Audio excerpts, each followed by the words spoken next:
No, le digo, porque estás en la presencia de Dios y te fortaleces, ¿verdad? Y mi momento más feliz de mi vida es cuando predico, así que me gusta mucho predicar. Vamos a abrir la Biblia en el libro de Oseas, capítulo 6. Quiero predicar un mensaje que le he titulado Nuestra historia en un bordón. Y quiero darle la bienvenida y quiero agradecerle a usted y a cada pastor que nos visita, que se unen para aprovechar estos eventos y para apoyar, y eso es muy bueno. Amén. Eso es muy bueno, porque un pueblo unido jamás será vencido. Amén. Y quiero yo felicitarle por esto, hermano, porque, amén, es bueno esforzarse, porque yo sé que para venir hasta aquí hay veces anda uno cansado y córrele y apúrate y vámonos y amén. Y ya llegamos y eso es muy bueno. Entonces vamos a abrir la Biblia en Oseas capítulo 6. Quiero compartirle ahí un versículo que está. Y este versículo, hermano, por muchos años yo no lo entendía. De hecho, hasta ahora lo voy entendiendo, casi cerca de 40 años. No lo entendía este versículo, hermano, y se me hacía contradictorio. Amén, se me hacía como mi mamá cuando la hacíamos enojar y agarraba lo que tuviera a la mano y nos tiraba. Y un día le tiró una piedra a mi hermano y lo descalabró, y al rato lo estaba curando, y mi mamá preocupada. Y este versículo se me figura así como mi mamá, hermano, versículo 1, porque dice: venid y volvamos a Jehová, pues que Él arrebató y nos curará, hirió y nos vendará. Entonces me hacía así como, ¿cómo Dios te va a herir y luego te va a curar? Se me hacía algo ilógico. Pero a través del tiempo, hermano, entendí que esto era una práctica que hacían los pastores en las áreas de Israel. Era una práctica que hacían ellos cuando una ovejita no quería, amén, seguir a su pastor. ¿Se oye? Amén. No quería la oveja seguir a su pastor, sino que el pastor le decía: ovejita, vente por acá. No, se iba por otro lado, hermano. Hacía otras cosas. Entonces el pastor agarraba esa ovejita, hermano, y la ponía sobre una piedra, una mesa, en la tierra, y le daba un garrotazo, pero con ganas, hermano. Un garrote que traía el pastor. Y le daba un garrotazo, o dos o tres, los que fueran necesarios, y le despegaba la piernita, se la descoyuntaba, hermano. Y después se la vendaba, pero se la vendaba de una manera que no quedara sana, o sea, que no quedara bien, sino que cuando sanara, quedara cojeando. Entonces, cuando la ovejita, amén, era disciplinada con ese garrotazo y luego la curaban, amén, de una manera que quedara así cuando sanara. Y cuando sanaba la ovejita, entonces se miraba insegura porque cojeaba. Y esto hacía que se acercara al pastor por su inseguridad. Entonces era una disciplina que aplicaban a las ovejas que no se acercaban al pastor. Amén. Por eso dice: venid y volvamos a Jehová, porque Él arrebató y nos curará, hirió y nos vendará. Está hablando de tiempo pasado y tiempo futuro. Dice: nos hirió, nos arrebató, ya ha pasado. Y luego dice: volvamos porque Él nos curará y nos vendará. Y una vez vendados, su piernita de ellos iba a quedar mal y los iba a acercar a Dios. Por eso dice ahí en el versículo 15 del capítulo 5, dice: andaré y volveré a mi lugar hasta que reconozcan su pecado y busquen mi rostro, y en su angustia me buscarán. ¿Cuántos sabemos que la mayoría de nosotros buscamos a Dios en la angustia, hermano? En Job capítulo 36, hermano, en el versículo 10, dice que Dios resucitó nuestro oído para oír a Dios. Dice que lo despierta. Job 36:10 dice: despierta además el oído para la corrección. Cuando Dios resucitó a cuando Dios resucitó a Lázaro, dijo: voy para despertarle. Y esa despertada significaba resucitarlo. Entonces aquí se despierta además el oído para la corrección. En otras palabras, cuando nosotros salvamos, resucitamos para una nueva vida, pero nuestro oído también resucitó. Jesús compró tu oído y el mío para oír a Dios y obedecerle, porque antes no le oíamos. ¿Cuánto dice amén? Antes no le oíamos, pero venimos a Cristo y algo sucede en nuestro oído. Ahora oímos predicaciones, antes no las oíamos. Ahora oímos al pastor cuando nos da un consejo. Antes no oíamos ni a nuestros padres, hermano. Amén. Ni a la policía, algunos de ustedes, y yo incluyéndome. Amén. Pero venimos a Cristo y algo sucede en nuestro oído, en nuestro corazón. Hey, ahora nos interesa. Ahora queremos tener éxito. Dice el pastor Gagiola: ya le fallamos a Elías y luego venir a fallarle aquí. Pues no, Dios nos trae para tener éxito. ¿Cuánto dice amén? Dice el versículo 8: y si estuvieran prendidos en grillos, o sea, en esposas, y aprisionados en las cuerdas de aflicción, Él les dará a conocer la obra de ellos, y que prevalecieron sus desobediencias. Por eso están batallando. Pero el versículo 11 dice: si oyeren y les sirvieren, acabarán sus días en bienestar y sus años en dicha. Pero si no oyeren, serán pasados a espada y morirán sin sabiduría. Entonces Dios nos trae, hermano, a que nos corrijamos. Dice la Biblia que aquel alfarero estaba haciendo la ollita aquella y se echó a perder en su mano. Eso fue cuando nosotros vivimos sin Cristo.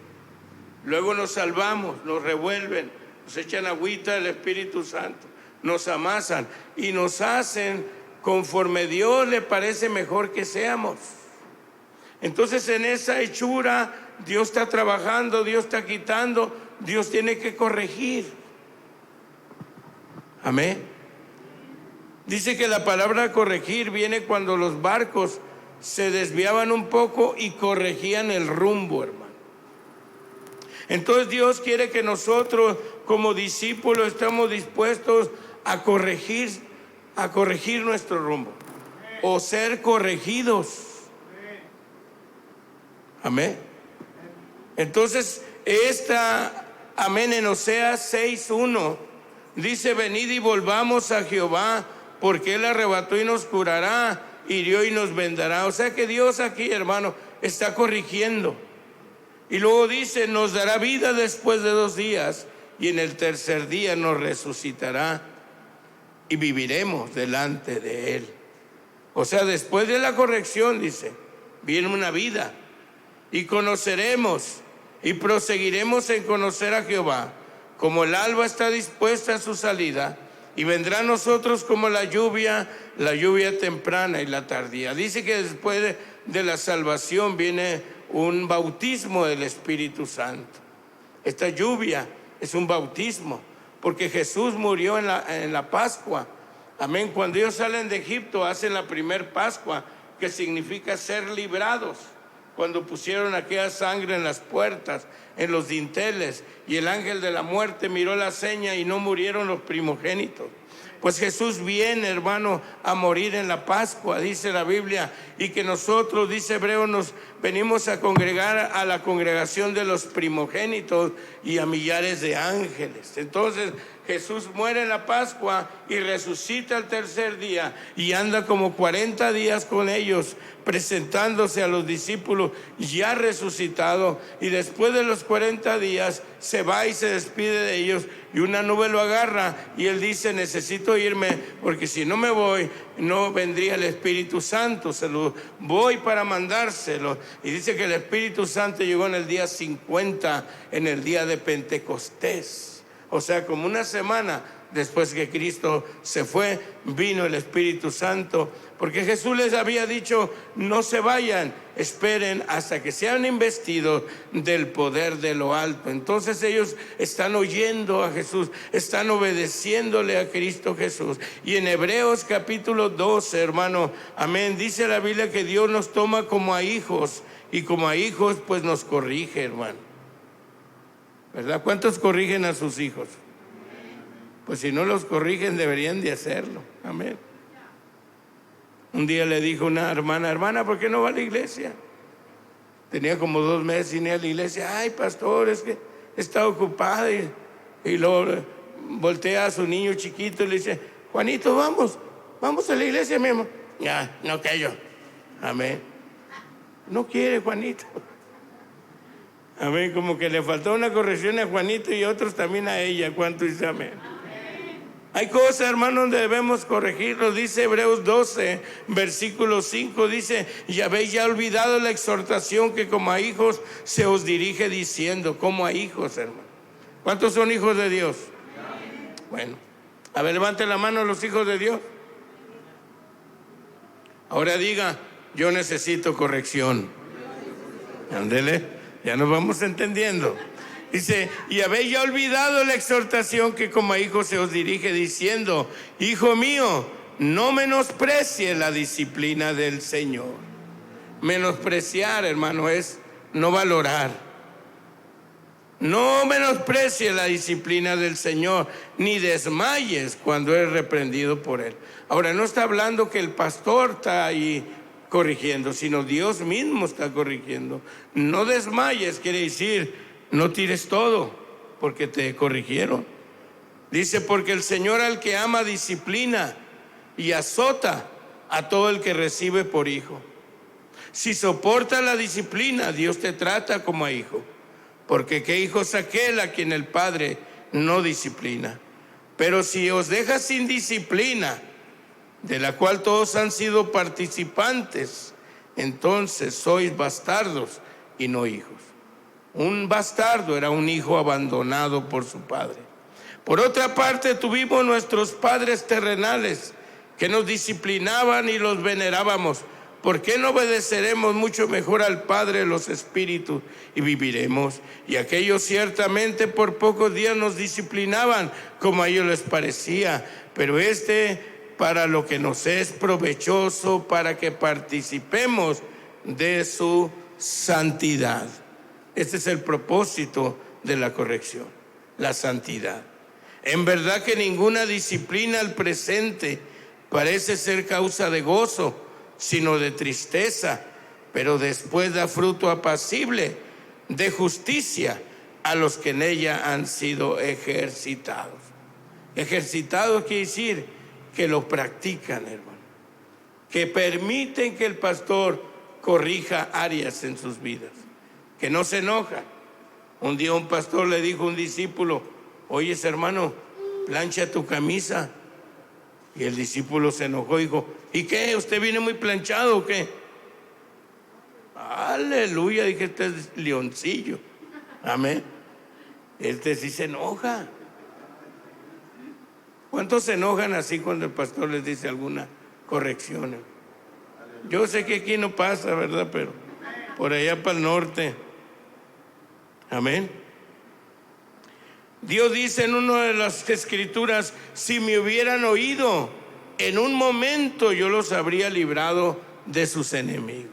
Si me hubieran oído. ¿Ves? Mucha gente, hermano, tiene problemas para oír a Dios. Mucha gente tiene problemas para oír al pastor, hermano. Yo tengo mi pastor, hermano, 72 años tiene mucha experiencia. Amén. Y a veces me dicen cosas que yo no quiero oír, hermano. A veces me corrige cosas que yo no quiero corregir. ¿Sí me está entendiendo, hermano? Dice la Biblia entonces que hay un hombre al cual le aplicaron esta disciplina, se llama Jacob, perdón, en Génesis 32. Ahí está la historia de Jacob. Jacob, usted conoce la historia de él, era un hijo de mami. Su mamá le alcahueteaba, lo protegía, lo torcía más de lo que andaba. ¿Cuántos sabemos que las mamás a veces echan a perder a los hijos? Y las abuelas ni se diga. Hijas de abuela ni pa' cazuela, dicen para allá para el norte. Y a veces los papás echamos a perder a los hijos, hermano. Yo tenía ahí una hermana en la iglesia que nomás regañaba a sus hijos. Sus hijos eran músicos. Y nomás los regañaba y luego venía la hermana. A ver, pastor, ¿cuál es el problema? Alabanzas. Yo sé que no hay de esas aquí esta noche, hermano. Pero se enojan. A ver, se creen el Sagrado Corazón ahí de la iglesia.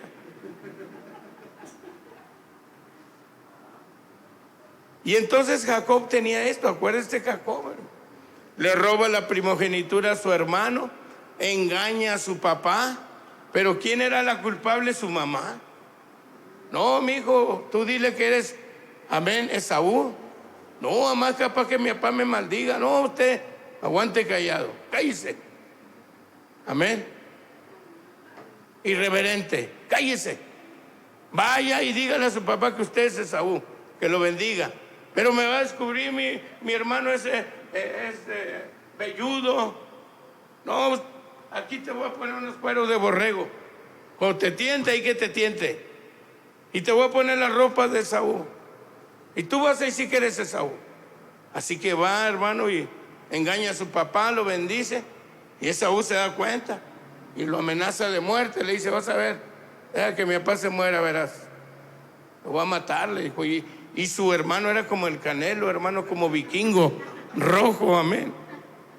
Así que Jacob se da cuenta, su mamá le dice, pues espérate para allá con tu tía Labana, de tomas igual que tú de tranza, amén. Y lo mandan con Labana y usted conoce la historia de que le bajaron el sueldo, amén, 10 veces y se lo transeaban. Llegan los 20 años y ahí viene con su familia, viene con su borrego, pero se tiene que encontrar, amén, cara a cara con la realidad, dice allí, amén, en Génesis 32, 24, así se quedó Jacob solo y luchó con él un varón hasta que rayaba el alba. Ahora Jacob está solo, hermano, ya no está mami. Amén, porque mamá se casan y los quiere tener ahí a todos, hechos bola. Ahí dale un cuarto, mijo, arriba. Te hice un cuartito para tu esposo y para ti. Luego se casa el otro. Ay, mijo, a ti te hice otro cuartito acá. Y al rato tiene como 70 pisos del edificio. Tienen a todos ahí, hermano. 70 personas viviendo en un edificio, hermano. Dice, el hombre se casa y se aparta de su papá y de su mamá. Y los dos son una sola carne. Amén. Se acabaron los amenes. Híjole, se me hace que me equivoqué. Entonces Jacob se queda solo, hermano. Dice allí que luchó con él un varón hasta que rayaba el alba. Y cuando el varón vio que no podía con él, hermano. O sea, Jacob, hermano, no aceptaba. Jacob era el mismo, hermano. Jacob no lo miras tú que hizo altares. No lo miras tú a Jacob que oraba, que ayunaba. No, hermano. Él vivía en su voluntad. Ahora está enfrentándose a una realidad. Él está solo. Dios está tratando con él. Le manda al ángel para que trate con él. Pero él está agarrado, el ángel no lo quiere soltar. Quiere la bendición, pero no quiere cambiar. No quiere dejar el carácter. Hay muchos cristianos que están así, hermano. No quieren dejar el carácter.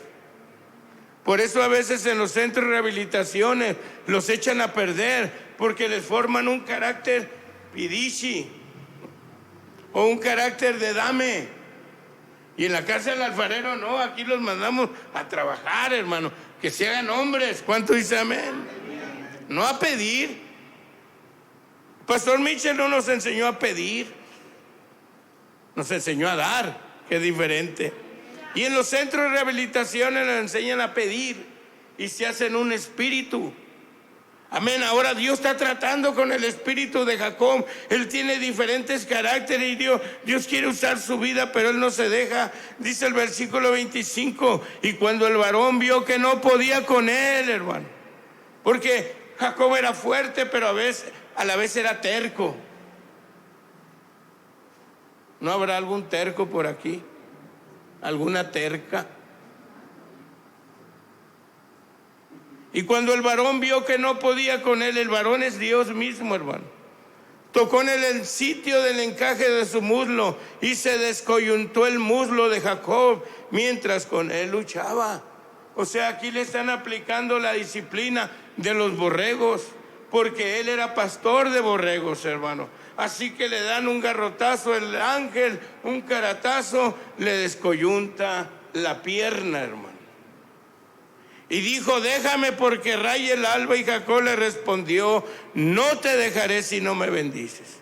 Traía la pata colgando Jacob, pero no lo quería soltar y tampoco se quería arrepentir. Y el varón le dijo, ¿cuál es tu nombre? Y él respondió, Jacob. Y cuando le dice Jacob, está declarando su carácter, su pecado. Y el varón le dijo, no se dirá más tu nombre Jacob, sino Israel, porque has luchado con Dios y con los hombres y has vencido. Y el versículo 30 dice, y llamó Jacob el nombre de aquel lugar Peniel, porque dijo, vi a Dios cara a cara y fue librada mi alma. Y cuando había pasado Peniel, le salió el sol y cojeaba de su cadera. Por esto no comen los hijos de Israel hasta el día de hoy del tendón que se contrajo, el cual está en el encaje del muslo, porque tocó a Jacob este sitio de su muslo, de su tendón que se contrajo, hermano. O sea, le aplicaron la disciplina de la oveja que no seguía al pastor, porque así era Jacob. Pero desde ese momento su vida tendría que cambiar. Entonces dice en el libro de Hebreos, hermano, dice en Hebreos capítulo, 11, versículo 21, dice allí, por la fe Jacob al morir, bendijo a cada uno de los hijos de José y adoró apoyado sobre el extremo de su bordón. Ahora, este bordón, hermano, Jacob lo empezó a usar cuando Dios trató con él y le descoyuntó el muslo como una oveja. Pero dicen que Jacob, antes de morir, bendijo a cada uno de los hijos de José y a sus hijos y adoró apoyado sobre el extremo de su bordón. O sea, eso lo hizo acercarse a Dios. Pero comentaristas dicen, hermano, que este bordón era un historial de ellos, que era como un diario, como una memoria, que cuando ellos tenían algún encuentro, alguna experiencia con Dios, entonces la escribían en el bordón.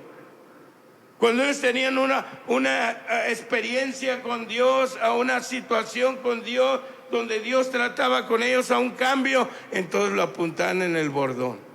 Entonces el nieto, el bisnieto podía agarrar el bordón y preguntarle, abuelo, ¿qué significan estas palabras? Y él poder contar esa historia que estaba escrita en ese bordón. Así que cuando Jacob, dice el comentario, se para y adora a Dios en ese bordón, él está, recordando allí todas las experiencias, los tiempos que pasó junto a Dios desde que él empezó a caminar con Dios. Y cada uno de nosotros un día nos enfrentaremos a la muerte. Un día pasaremos a la eternidad. Y ahí es cuando nosotros nos vamos a apoyar en ese bordón espiritual de lo que hemos caminado con Dios. Pero qué triste será para muchos que nunca quisieron obedecer, que nunca quisieron responder a Dios. Y al final estará ese bordón sin ninguna experiencia en Dios. El pastor Campbell dijo, la vida cristiana consiste en dos cosas: experiencias con Dios y relaciones entre amigos, buenas relaciones, buenas amistades. Y algunos ni una ni otra. Amén. Le preguntaron a un judío, amén, ¿qué piensas tú de los 6 millones de judíos que mató Hitler? Dijo, es que no fueron 6 millones de judíos, dice, fueron 6 millones de generaciones. Dice en Isaías 53:8, hermano, que Jesucristo también tiene su generación. Dice, por cárcel y por juicio fue quitado, y su generación, ¿quién la contará? Jesús tiene su generación. Hermano, dice en Pedro, en primera de Pedro 2:9, dice ahí la palabra de Dios, mas ustedes son linaje escogido, real sacerdocio, nación santa, pueblo comprado por Dios, para que anuncien las virtudes de aquel que los llamó de las tinieblas a la luz admirable.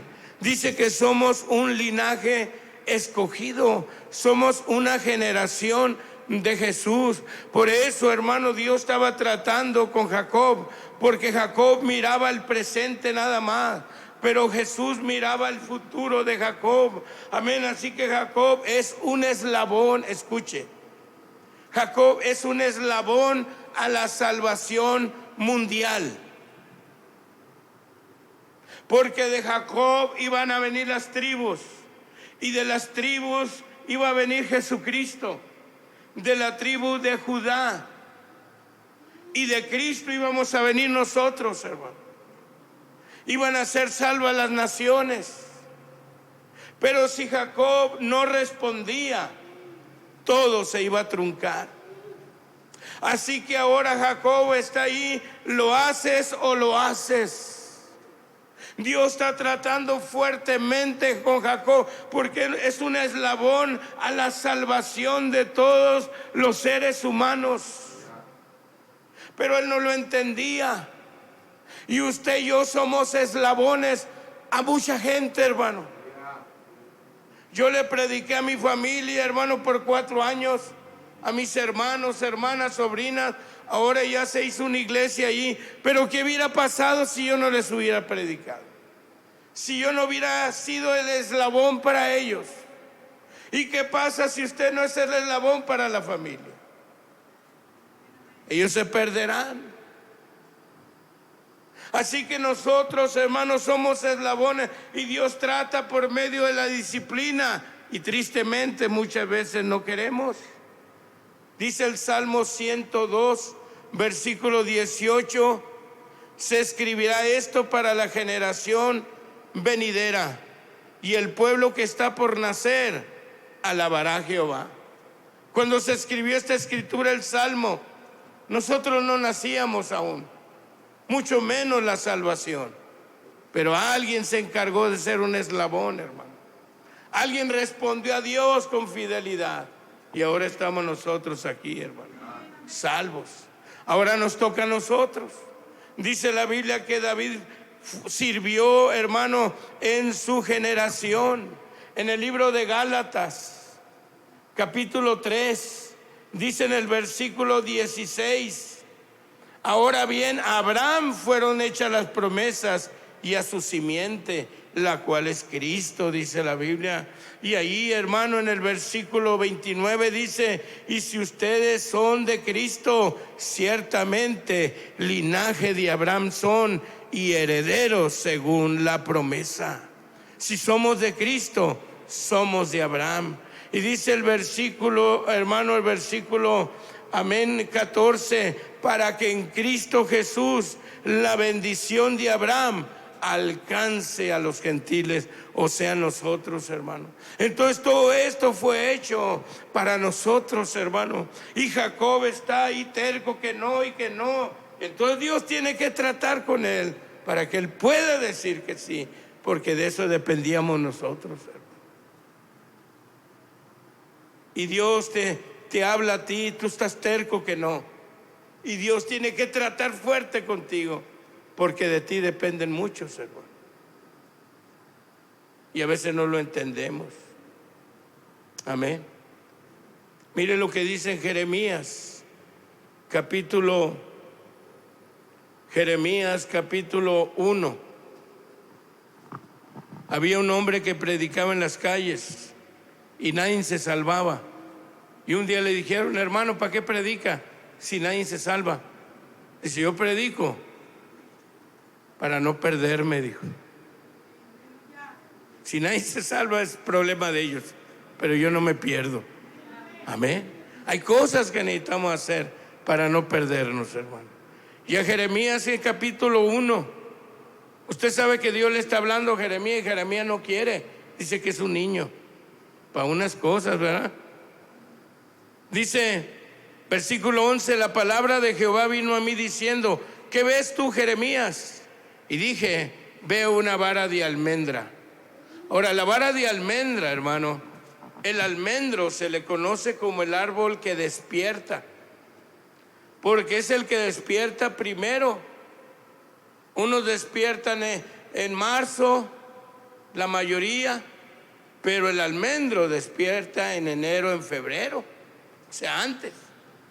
Entonces, cuando Dios le está presentando una vara de almendro, es porque Dios quiere las cosas ya. Porque unos quieren de hacer las cosas, pero en el 2035, hermano. En el 2040. Amén. Ya que salgan tus hijos de la uni.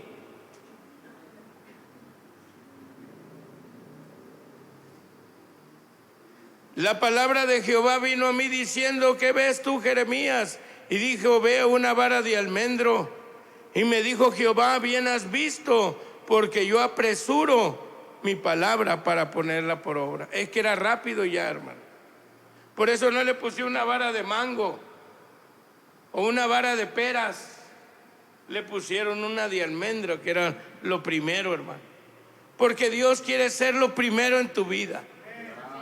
Dios quiere que le busques primero a Él, hermano. Y nosotros a veces somos al revés. Nunca te han rascado la espalda. Ráscale para abajo, para arriba, para un lado, para acá, acá. Ay, ahí recia. Y tú quieres que te rasquen donde quieres, porque si no le atinan hasta te da coraje, ¿va? Pues Dios es lo mismo, hermano. Él quiere que tú estés en el centro de su voluntad. Dicen que un japonés iba buscando el polo norte, hermano, y su brújula marcaba el polo norte, para el polo norte.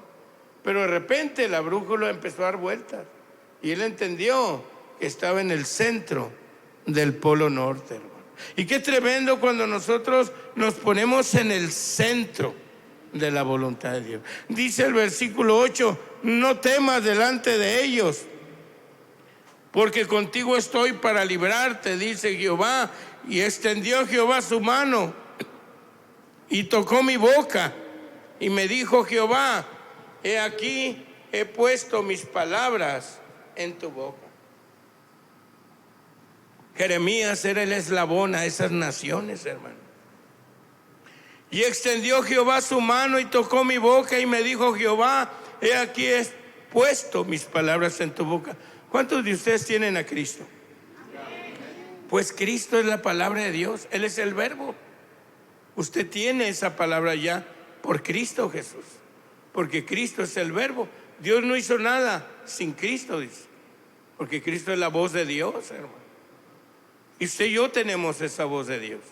Se nos fue dada, dice: mira que te he puesto en este día sobre naciones y sobre reinos, para arrancar y para destruir, para arruinar y para derribar, para edificar y para plantar iglesias, hermano. Muchos de ustedes podrían ser el eslabón a una colonia.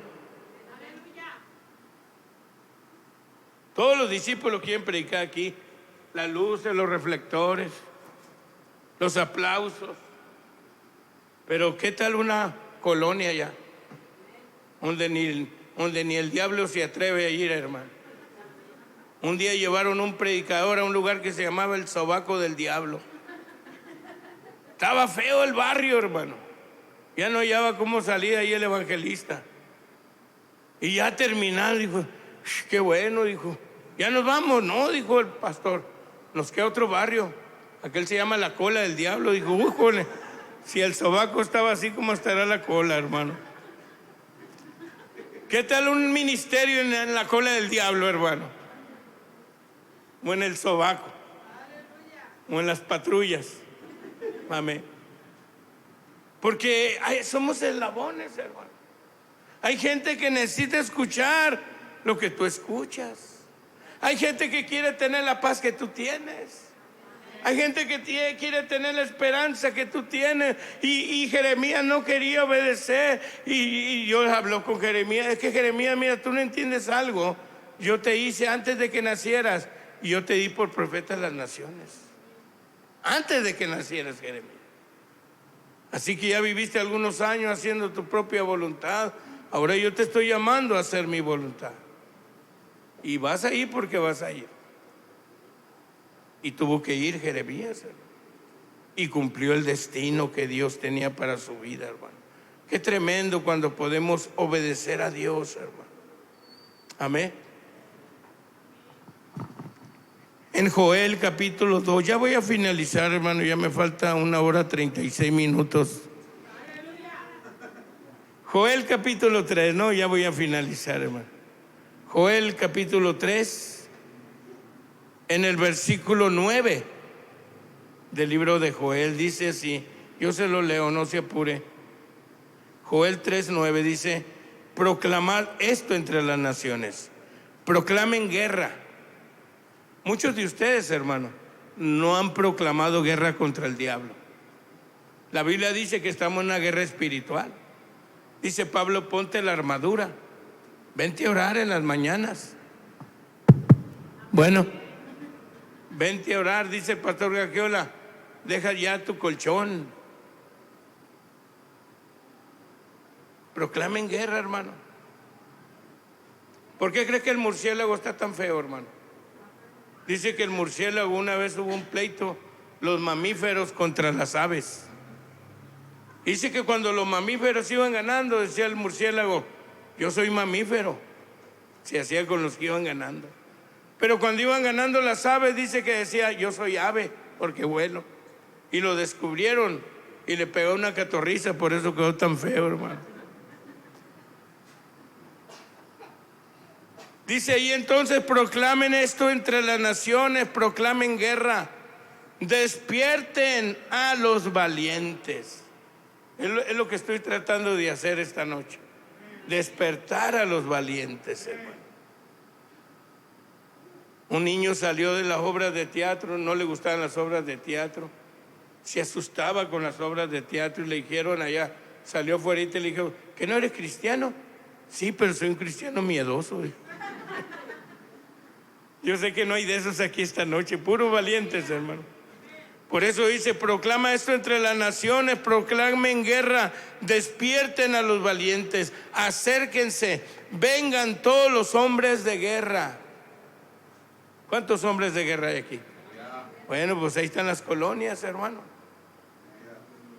Ahí está la gente. Ahí están las funerarias donde puede ir a predicar, los hospitales, los centros de rehabilitación, las cárceles, los camiones, las plazas, los barrios. Amén. Si consigue un zapatero, a lo mejor se salvan unos 10 zapateros. Amén. O sea, se puede, hermano.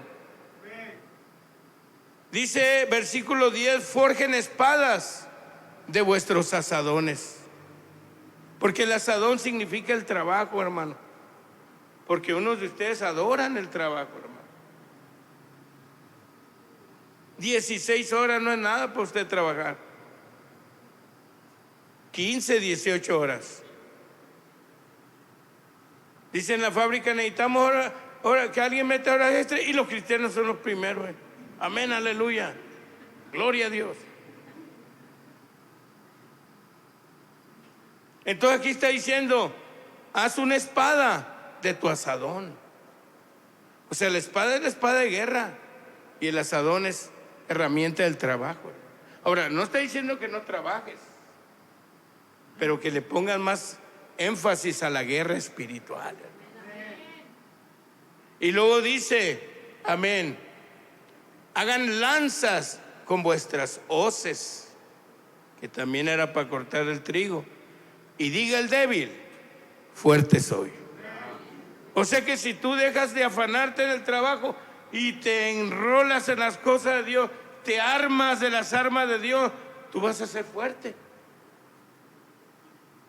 Y las personas fuertes no caen, ayudan a la obra, ayudan al pastor, salen al campo, hacen la obra de Dios. Son los eslabones que Dios ha determinado que sean. Escucha, hermano, usted y yo necesitamos dejar la debilidad. Pablo dice, cuando soy débil, entonces soy fuerte, porque el Espíritu Santo fortalece mis debilidades. O sea que Pablo miraba alguna debilidad y le echaba ganas ahí, hermano. Y ahorita alguien mira una debilidad y no, pues no puedo. No, yo no sirvo para esto. Júntense, dice, y vengan naciones todas de alrededor y congréguense. Haz venir allí, oh Jehová, a tus fuertes. Dios necesita gente fuerte, iglesia.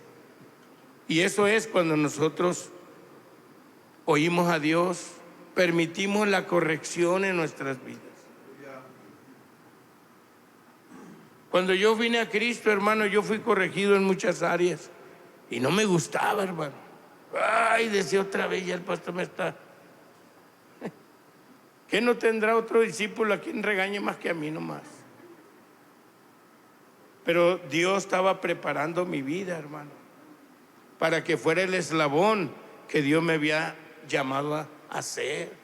Y usted es un eslabón necesario y Dios está preparando tu vida, pero tú tienes que dar oportunidad a la disciplina, que el pastor te corrija, porque el pastor conoce a la congregación, hermano.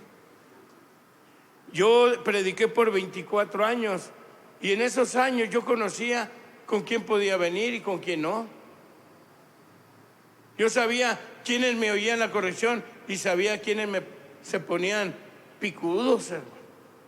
Hasta parecen karatecas y hasta te quieren golpear a veces. Había una hermana que nomás le corregía algo y era un mes que dejaba de venir a la iglesia. Y era de por acá de estos rumbos, hermano. Amelia se llama o se llamaba, no sé si ya falleció. Hermana Amelia, venga para acá, mire esto y esto. Está bien, pastor, pero ya no volvía en un mes. Ya cuando volvió al mes, ahí estaba sirviendo y de repente cometía algún.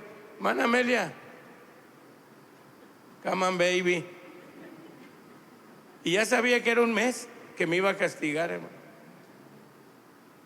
Y después, como unas 4 o 5 castigos que me hizo, después como que entendió. Y ya le hablaba, está bien, y aceptaba. Es que así es, ¿no? Si yo no le estoy diciendo algo para hacerle daño, al contrario, para que le vaya bien en la vida. Y el pastor cuando te corrige, no te corrige porque no te quiera, al contrario, para que tú seas el eslabón que Dios te llamó a ser. Y que muchos vengan a través de ti. Tienes que permitir que el pastor te corrija. Amén. Dice que un hombre, hermano, que era un hombre de guerra, era un como se podría decir un general del ejército. Y él corregía a sus hombres, a los soldados, hermano. Pero él tenía un problema en su casa, que él se casó con una mujer que tenía 2 hijos. Y entonces la mujer a él no le permitía corregir a sus hijos, porque la mujer decía que no eran hijos de él, sino nada más de ella. Y cuando él los quería corregir, la mujer ey, con mis hijos no te metas. Y así crecieron los hijos. Y después los hijos mismos quisieron entrar al ejército y batallaron y dijeron ellos mismos, ¿cómo nos hubiera gustado que nuestro papá nos hubiera corregido? Hermana, tú dejas que tu papá o tu esposo corrija a los hijos. O dice, a ver, Pepe, ¿qué traes?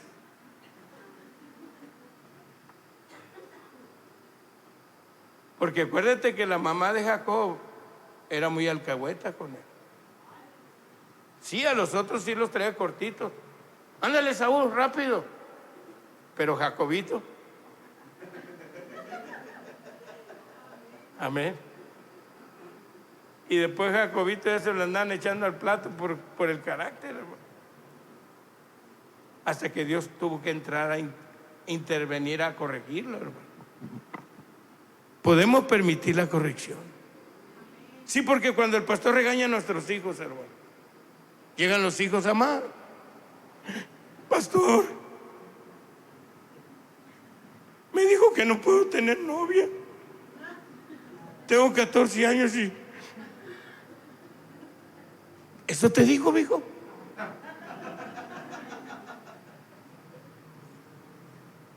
Déjame hablar con el pastor. Yo me encargo. Don't cry, baby. Ya no llores. ¿Cuántas mamás son así? ¿Cuántos papás, hermano? Ay, que el pastor me regañó, mamá, que porque tengo que estar temprano, que tengo que bañarme, tengo que orar y... eso te dijo. Condenado pastor, verá ahorita. O le dices, qué bueno, amigo, que eso te dijo. ¿De veras eso te dijo? Hombre, te hubiera dicho hasta que no lava ni los calcetines. Oh, qué bueno que tenemos un pastor que nos está corrigiendo, mijo. ¿Verdad? Sí, porque los hijos van a llorar. Dijo el pastor Kemble que un día regañaron a un nieto de él, hermano, y se agarró viendo a ver quién lo iba a consolar. Y que el pastor Kemble dijo, no, conmigo ni vengas. Dijo. Era su nietecito. Pero la gente busca ver quién les va a seguir el rollo, hermano. Entonces, cuando el pastor corrija a alguien, tú dices, no vengas conmigo. Allá arréglatelas con el pastor. Si te dijo eso es por algo. Y entonces ellos ya no tienen para dónde hacerse. Ya ni el perro los quiere. Va con el perro y el perro sale corriendo y dice, hay rebelión de por medio. Entonces ya tienen que aceptar. Pero cuando ellos saben que alguien los va a proteger, hermano, van con la chillona ya. Amén. 30 veces caí en la cárcel, hermano. Y 30 veces mi mamá andaba sacándome. Porque yo le decía, no, mamá, yo soy el mejor de la ciudad. Más que los policías son muy injustos. Y mi mamá se daba un tiro con los policías y me sacaba. Amén. Pero mi papá nunca fue a sacarme, hermano. Porque él sabía que ellos tenían la razón, no yo. No eches a perder a tus hijos. Hijos, no echen a perder a sus mamás, a sus papás. Hermana, no eches a perder tu matrimonio. Porque el hombre dice, no vas a esa fiesta. Y la mamá, déjame, yo voy a hablar con tu papá. Y al rato el papá, está bien pues, más que no venga anoche. Y echan a perder el asunto. ¿Cuántos dicen amén? ¿Cuántos tienen pastor aquí? Porque ya Jesús se encontró con las ovejas, dice, que eran como ovejas que no tenían pastor. Se me ve que eran de león, las ovejas que encontró Jesús. Es que hay gente que no quiere tener pastor. ¿Sabe qué necesita hacer usted? Venir con su pastor esta tarde, esta noche y decir, pastor, corríjame. Ahí están las riendas. Mira algo en mí, corríjame. Le doy derecho, pastor, de corregirme a mí, corregir a mi esposa, corregir a los hijos. Luego la esposa va a decir, ¿y quién te dio derecho a ti de darle derecho al pastor de corregirme a mí? Pues que el hombre es la cabeza del hogar, pues. Amén. ¿Cuántos lo van a hacer? Y así, hermano, la iglesia puede crecer. Porque si no hay disciplina, alguien dijo, la fuerza de la cadena se mide por el eslabón más débil. Si tú vas a jalar un carro, puede que tenga unos eslabones así, pero si tiene uno débil, Esa es la fuerza de la cadena. Ahí es donde se va a romper, hermano. Entonces, ¿qué fuerza tiene tu iglesia? Tienes que mirar los eslabones que hay en la iglesia. Por eso dice la Biblia que Abraham se fortaleció en fe, hizo más fuerte su fe. Y eso es lo que Dios quiere ahorita, que ese corazón que tenemos, amén, de sentimiento de que me regañaron, de que ya no vuelvo a la iglesia, mejor me voy con los bautistas. Yo me crié con un pastor bien regañón, hermano, y de buenas, nos regañaba, pero con ganas, hermano. Sí, jefe, a sus órdenes. Y cada rato, no creas que nos regañaban nomás a las 500, no, cada que hacíamos algo mal, ven para acá. Y así nos traían, hermano. Y aprendimos disciplina. Porque ya nos habíamos aventado como 4 pastores. Se iban los pastores, no, renuncio. Y nos mandaron uno como que dijo, a ver, chiquitos, ahí les traigo uno, igual que ustedes, más duro. Y nos trajo uno, hermano, hombre, no nos lo acabamos después. Pero era lo que necesitábamos. Dice que cada quien tiene el pastor que se merece. Así que usted está orando que lo cambien al pastor, pues no, pues Dios se lo puso ahí, hermano. Oí que uno decía, Señor, ilumina a mi pastor, ilumínalo o elimínalo. Amén. Denle un aplauso a Cristo esta tarde. Gracias, amado Jesús. Te alabamos y te exaltamos, Jesús. Te damos la gloria, Padre, la honra. Y te damos la alabanza, Señor, gracias. Gracias por permitirnos escuchar. Entonces, cuando nos salvamos, hermano, cuando nos salvamos, Dios prepara nuestro oído. Yo era muy orgulloso, hermano. Yo para oír a mi pastor cuando me salvé, yo tuve problemas, hermano, porque yo tenía mi forma de ser, mi carácter, mi forma de pensar. Pero mi pastor era muy sabio, hermano. Y ahí me iba ministrando poco a poco. Cuando menos pensé ya estaba bien entrado en las cosas de Dios. Pero yo batallaba con el orgullo, hermano. Yo me acuerdo que el pastor predicaba del orgullo. Deja el orgullo. Y decía, el primer orgulloso fue Satanás. Se llenó de orgullo, dice, y predicaba mucho del orgullo, hermano. Y ya le fui bajando unas rayitas. Y me fui humillando. Y unos de ustedes tienen que bajarle al orgullo, hermano. No nos trajo Dios para llenarnos de orgullo. Nos trajo para humillarnos. Humillarnos quiere decir reconocer que somos culpables, hermano. Y todo va a estar bien. Y Dios bendecirá a tus hijos, te bendecirá a ti. Y la palabra que está en ti estará en tus hijos y en los hijos de tus hijos.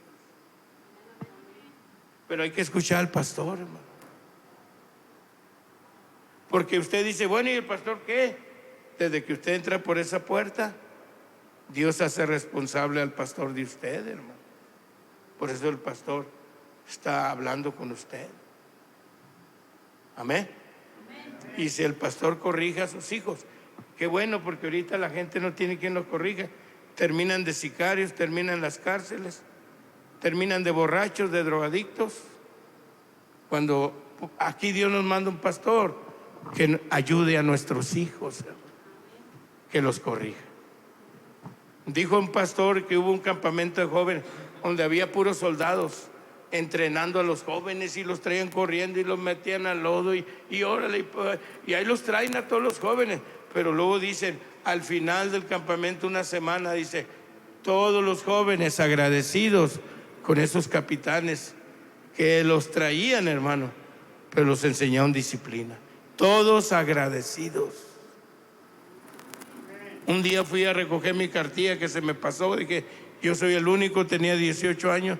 Hombre, había como 200 que se les había pasado. Fuimos a Ensenada y ahí van, juntos nos llevaban a todos los soldados, juntos, puros hombres. Y entre todos los hombres, una señora, hermano. A ver si algún cholo que mandó, anda, jefita, ve por mi cartilla. Y ahí va la doña, 1, 2. Y dije yo, ¿dónde estará el hijo? Amén. Pero qué tremendo cuando nosotros como hijos somos los que respondemos. Y los traían a estos en el de jóvenes, pero ellos estaban agradecidos. Y esto fue lo sorprendente. ¿Cómo estaban agradecidos los jóvenes? Por alguien que toda la semana los estuvo enseñando, corrigiendo, regañando, gritándoles. ¿Cómo estaban agradecidos?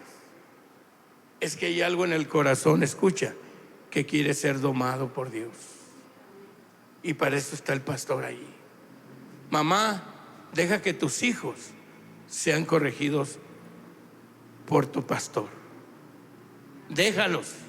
Si el pastor los regaña, qué bueno que tienen alguien que los regañe. ¿Por qué cree que antes en las escuelas no había delincuentes, hermano? Porque los mismos papás les decían a los maestros, ahí se lo encargo. Y no creo que los maestros se tentaban el corazón. Se quitaban el cinto y dale. Y nosotros, hermanos, fuimos golpeados por los maestros en aquellos años. Y ahora entran los derechos y ahora los chamacos hacen lo que quieren. Pero antes los papás le decían a los maestros, usted dígale a su pastor, pastor, ahí le encargo a mis hijos, corríjamelos. Amén.